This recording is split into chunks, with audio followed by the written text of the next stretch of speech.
မင်္ဂလာပါရှင်ကျမတို့ channel ကနေနောက်ဆုံးရရှိထားတဲ့သတင်းသစ်များကိုတင်ဆက်ပေးပါတော့မယ်ပထမအဆုံးလောင်းလုံးမြို့အနီးလူငယ်များကိုပေါ်တာဆွဲရန်လာသည့်စစ်ကြောင်းကိုတိုက်ခိုက်မှုစစ်သားရှိဦးသေဆုံးပြီးလူငယ်6ဦးကိုကယ်ထုတ်နိုင်ခဲ့တဲ့သတင်းကိုတင်ဆက်ပေးပါမယ်တနင်္သာရီတိုင်းလောင်းလုံးမြို့အနီးရှိကျေးရွာများမှာလူငယ်များကိုပေါ်တာဆွဲဖမ်းဆီးရန်လာသည့်စစ်ကြောင်းကိုကြားဖြတ်တိုက်ခိုက်ရာအကြမ်းဖက်စစ်တပ်ဘက်မှရှိဦးသေဆုံးပြီးစစ်တပ်ကဖမ်းဆီးထားတဲ့လူငယ်6ဦးကိုလည်းကယ်ထုတ်နိုင်ခဲ့ကြောင်းတဝေခရိုင်တပ်ပေါင်းစုပြန်ကြားရေးတာဝန်ခံရဲဘော်ရှယ်တို့ကပြောဆိုပါတယ်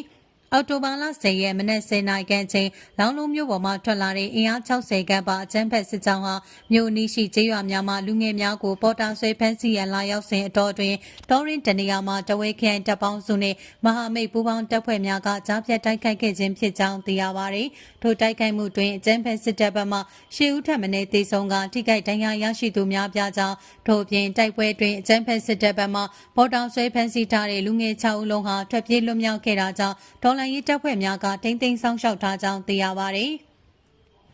ရင်းထိတွေ့တိုက်ပွဲဟာတနအီကန်ကြာမြင့်ခဲ့ပြီးအကြမ်းဖက်စစ်တပ်ဘက်မှခေရန်နဲ့ဂျောဘိုအီတချို့ကိုလည်းသိမ်းဆည်းရမိခဲ့ကြောင်းတိုက်ပွဲဖြစ်ပွားပြီးနောက်အကြမ်းဖက်စစ်တပ်ဟာလောင်းလုံးမြို့ပေါ်သို့ပြန်လည်ဆုတ်ခွာသွားကြောင်းသိရပါသည်တိုက်ပွဲတွင်မှာစစ်သားတွေပေါ်တာဆွဲဖမ်းဆီးလာတဲ့လူငယ်6ဦးကိုထွက်ပြေးနိုင်ခဲ့တော့ကျွန်တော်တို့ကထိန်းသိမ်းဆောင်ရှောက်ထားပါတယ်တိုက်ပွဲတွင်မှာစစ်သားတွေဘက်က10ယောက်ထပ်မံသေဆုံးပြီးဒဏ်ရာရထားတာလည်းတော်တော်များတယ်ဟုရဲဘော်ရှယ်တို့ကပြောပါတယ်အဆိုပါတိုက်ခိုက်မှုကိုတဝေခရိုင်တပ်ပေါင်းစုနဲ့မဟာမိတ်ပူပေါင်းတပ်ဖွဲ့များကလှုပ်ဆောင်ခြင်းဖြစ်ပြီးဒေါ်လာရေးပူပေါင်းတပ်ဖွဲ့များဘက်မှရဲဘော်တအူမစိုးရိမ်ရဒဏ်ရာရရှိခဲ့ကြောင်းသိရပါတယ်။ဆက်လက်တင်ဆက်ပေးမယ့်သတင်းကြောင်းကတော့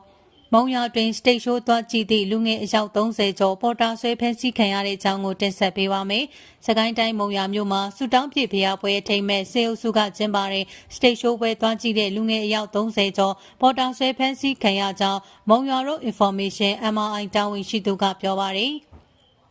ပြီးခဲ့တဲ့အောက်တိုဘာ23ရက်နေ့14ရက်နေ့တွေမှာမုံရွာမြို့ပေါ်ကမ်းနားလန်ကစူတောင်းပြည့်ဖျားပွဲတွင်ပျော်ပွဲရှင်ပွဲဖြစ်ဖျော်ဖြေစတိတ်ရှိုးအစီအစဉ်တွေလည်းပါဝင်လာကြောင်းလာရောက်ကြည့်ရှုသူတွေအများပြားရှိခဲ့တယ်လို့သိရပါတယ်။ဒီမှာစေအုပ်စုကအင်စီကားတွေနဲ့ကမ်းနားလန်ကိုဘက်ကပွဲကြည့်လာကြသူပြန်ကြသူလူငယ်တွေကိုပေါ်တာဆွဲဖမ်းဆီးခဲ့တာဖြစ်တယ်လို့ MRI ကပြောပါတယ်။